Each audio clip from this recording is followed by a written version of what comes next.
Bienvenidos a Lo Prohibido, donde pues, ya saben, exploramos los rincones más oscuros de la historia colombiana. Y hoy nos vamos a entrar en un caso que ha generado controversia durante décadas, la masacre de Alaro en 1997. Prepárense para una inmersión profunda en este oscuro capítulo de nuestra historia. Un evento que sin duda conmocionó al país, 15 campesinos asesinados brutalmente. Y claro, una sombra de dudas que se cierne sobre la posible participación de, figuras de alto poder. Figuras de alto poder, y es que las acusaciones que se han tejido alrededor de este caso involucran nada menos que al expresidente Álvaro Uribe Vélez, entonces gobernador de Antioquia. ¿Qué hay de cierto en estas afirmaciones? ¿Son simples infamias, como algunos aseguran? ¿O hay algo más detrás de la cortina de humo? Exacto. La masacre de Alaro se ha convertido en una especie de piedra en el zapato para la figura de Uribe, con detractores que lo señalan como, cómplice de los paramilitares. Pero para llegar al fondo de este asunto, debemos analizar las evidencias con ojo crítico. Totalmente. Y comencemos por una de las acusaciones más resonantes, la supuesta reunión en La Caucana. Francisco Villalba, ex paramilitar, aseguró que Uribe asistió a una reunión con paramilitares días antes de la masacre a bordo de un vehículo blanco y rojo en compañía de su hermano, Santiago. Una acusación grave, sin duda. Villalba incluso describió, con lujo de detalles, la supuesta presencia de Uribe en esa finca ubicada en el corregimiento de Taraza. ¿Pero qué tan sólida es esta versión? Porque si Villalba está diciendo la verdad, estaríamos hablando de una prueba contundente que vincularía a Uribe directamente con los paramilitares. Ahí está el quid de la cuestión. Durante su periodo como gobernador, Uribe, por motivos de seguridad, solo se desplazaba en helicóptero. No hay registros de que utilizara vehículos terrestres, mucho menos uno con esas características. Eso ya pone en tela de juicio la versión de Villalba. Si Uribe solo se movía en helicóptero, la imagen del vehículo blanco y rojo se desvanece. Y no solo eso. Al revisar los registros oficiales no se encontró ninguna evidencia de que Uribe haya visitado La Caucana en ese periodo. O sea que la primera acusación se desmorona. Pero espero, porque aún hay más.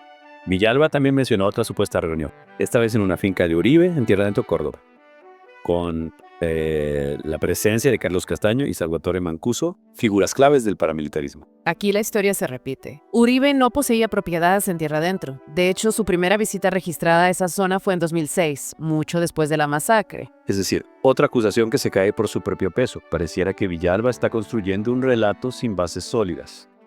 No, eso es lo que nos lleva a preguntarnos, ¿cuáles son las motivaciones reales detrás de sus declaraciones? ¿Busca Villalba algún tipo de beneficio o simplemente intenta manchar la imagen de Uribe? Interesante pregunta. Y hablando de acusaciones que buscan generar impacto, también se dijo que la masacre fue orquestada para rescatar a un familiar de Uribe que había sido secuestrado. Otra teoría que se desarma al analizarla con detenimiento: no hay registro de ningún secuestro de un familiar de Uribe en esa época. Las organizaciones que llevan registro de ese tipo de eventos, como Fondo de Libertad, no tienen constancia de ningún caso nituango durante ese periodo. Ok, entonces descartamos esa posibilidad. Pero hay una acusación que me intriga especialmente, la del helicóptero de la gobernación. Villalba afirmó haber visto el helicóptero sobrevolando a la zona durante la masacre, y que Carlos Castaño le dijo que Uribe iba a bordo junto a 2 miembros de la Cruz Roja. Si esto fuera cierto, estaríamos hablando de una evidencia muy comprometedora. Pero una vez más, los hechos nos dicen otra cosa. Los registros de vuelo del helicóptero de la gobernación demuestran que no hubo ningún vuelo sobre el Aro durante la masacre. Es increíble cómo cada acusación se desarma al contrastarla con la evidencia. Pareciera que Villalba está tejiendo una red de mentiras. ¿Pero con qué objetivo? Esa es la pregunta del millón. Y para agregarle otra capa de complejidad a este rompecabezas, tenemos el testimonio de Salvatore Mancuso, ex comandante de las AUC, quien, desde su reclusión en Estados Unidos, desmintió a Villalba. Mancuso, alguien directamente involucrado en el accionar paramilitar, afirmó que Uribe no tuvo participación en la masacre del Aro. Exactamente. Sus palabras fueron: Villalba es falso, es un mentiroso. Uribe no participó ni directa ni indirectamente. Un testimonio que, viniendo de alguien como Mancuso, sin duda le resta credibilidad a las declaraciones de Villalba. Entonces podemos decir que las acusaciones de Villalba no tienen fundamento. Hasta ahora, la evidencia apunta en esa dirección. Sin embargo, para tener un panorama completo, debemos seguir analizando otros aspectos de este complejo caso. Y eso es precisamente lo que haremos en la siguiente parte de este Deep Dive en Lo Prohibido. No se lo pierdan, porque aún queda mucho por descubrir. Bueno, retomamos nuestro Deep Dive en Lo Prohibido y seguimos analizando la masacre de Alaro, esa sombra de sospecha que se cierne sobre Álvaro Uribe Vélez. Ya vimos cómo las acusaciones de Francisco Villalba se desmoronan al contrastarlas con la evidencia. Pero ahora debemos sumergirnos en el contexto político de la época. para comprender la magnitud de este caso. Claro, es fundamental entender el panorama de Colombia a finales de los 90 para analizar este caso con la profundidad que se merece. El país estaba sumido en una espiral de violencia sin precedentes, con guerrillas, paramilitares, narcotráfico disputándose el control del territorio. En medio de ese caos emerge la figura de Uribe, un político que prometía mano dura contra la guerrilla y la recuperación del orden. Un discurso que sin duda caló hondo en una sociedad exhausta por la violencia. Uribe representaba la esperanza de un cambio, la promesa de un futuro más seguro. Exacto. Y esa misma línea dura, esa promesa de acabar con la subversión a cualquier costo, lo llevó a ser acusado de tener vínculos con grupos paramilitares, como las AUC, responsables de múltiples masacres y violaciones a los derechos humanos. Claro. Y es ahí donde la masacre del Aro adquiere una relevancia aún mayor.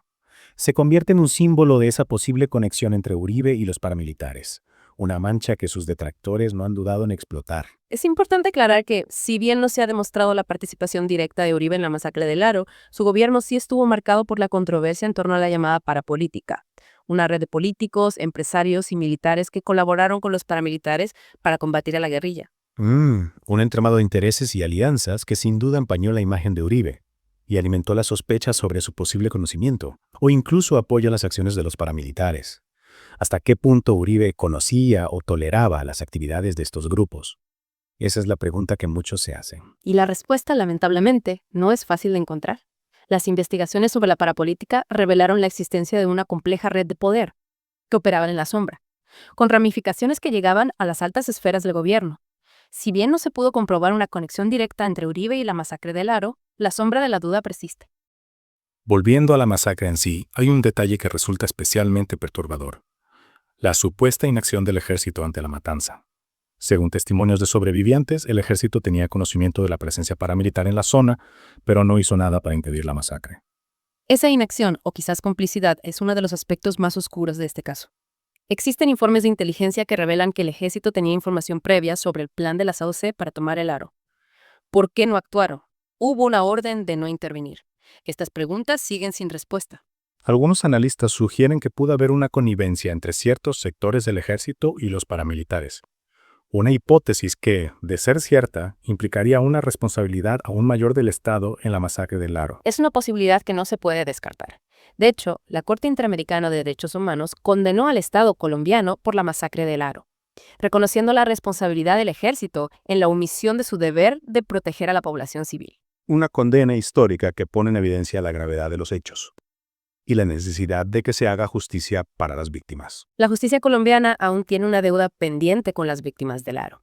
Muchos de los responsables intelectuales y los posibles colaboradores dentro del Estado siguen impunes. La masacre del Aro nos enfrenta a una realidad incómoda: la complejidad del conflicto armado colombiano, las redes de poder que lo alimentaron y la cultura de silencio que aún persiste. Un conflicto que dejó miles de víctimas y que aún hoy sigue generando controversia y dolor. Y en el caso del Aro, la herida sigue abierta, esperando justicia y respuestas que tal vez nunca lleguen. Continuamos nuestro deep dive en lo prohibido. Desentrañando las complejidades de la masacre del Aro y, esa sombra de sospecha que aún se cierne sobre la figura de Álvaro Uribe Vélez. Hemos explorado las acusaciones, las evidencias, el contexto político, pero aún nos queda un aspecto crucial por analizar: las repercusiones de este caso a nivel nacional e internacional. Claro, la masacre del Aro, como hemos visto, no fue un hecho aislado. Fue la punta del iceberg de una problemática mucho más profunda: la connivencia entre sectores del Estado y grupos paramilitares, la violencia sistemática contra la población civil, la impunidad que reinaba en el país.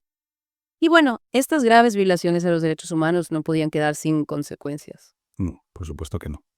Y ahí es donde entra en juego la justicia internacional. En 2018, la Corte Interamericana de Derechos Humanos, la CIDH, condenó al Estado colombiano por la masacre del Aro. Un fallo histórico que no solo reconoció el sufrimiento de las víctimas, sino que también puso al descubierto las fallas del sistema judicial colombiano. Exacto. La CIDH determinó que la masacre fue perpetrada con la aquiescencia de agentes estatales. Es decir, que hubo una clara omisión por parte de las fuerzas de seguridad, lo que permitió la barbarie. Si bien no se pudo probar la participación directa de Uribe en la masacre, la Corte IDH señaló la responsabilidad del Estado en su conjunto. Esta condena internacional fue un golpe duro para Colombia, ¿no? Un llamado de atención que no podía ser ignorado. Demostró que la impunidad no podía seguir siendo la norma, que las víctimas tenían derecho a la verdad y a la justicia. sin importar el poder de los responsables. Totalmente. La sentencia de la CIDH obligó al Estado colombiano a tomar medidas para reparar el daño causado y a garantizar la no repetición de este tipo de atrocidades. Se implementaron programas de atención a las víctimas, se fortalecieron los mecanismos de protección a los derechos humanos y se avanzó en la investigación y judicialización de los responsables. Sin embargo, a pesar de estos avances, aún queda un largo camino por recorrer. Muchos de los autores intelectuales de la masacre y sus posibles cómplices dentro del Estado siguen gozando de libertad. La verdad completa sobre lo que ocurrió en el Aro sigue siendo un enigma. Es cierto, la lucha por la justicia no termina con una sentencia. Las víctimas y sus familias siguen buscando respuestas. Exigen que se esclarezcan los hechos y se castigue a todos los responsables. Organizaciones de derechos humanos, periodistas, ciudadanos comprometidos continúan trabajando para que la memoria del Aro no se borre y para que la impunidad no sea la última palabra. La masacre del Aro es una herida abierta a la historia de Colombia. Un recordatorio del horror que puede desatarse cuando el poder se corrompe y la violencia se convierte en un instrumento de control. Pero también es un símbolo de la resistencia, de la lucha por la verdad y la justicia, de la esperanza de que un futuro mejor es posible. A pesar del dolor y la indignación que este caso nos genera, es fundamental seguir hablando de él. Mantener viva la memoria de las víctimas, exigir justicia y trabajar por un país donde la violencia y la impunidad no tengan cabida.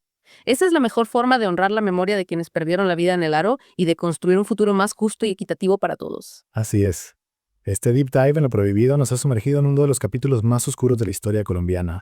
Un caso complejo, lleno de interrogantes y dolor, que nos interpela como sociedad a reflexionar sobre nuestro pasado, a exigir justicia para las víctimas y a trabajar por un futuro donde la violencia no tenga lugar. Gracias por acompañarnos en esta inmersión profunda en la masacre del Aro. Hasta la próxima.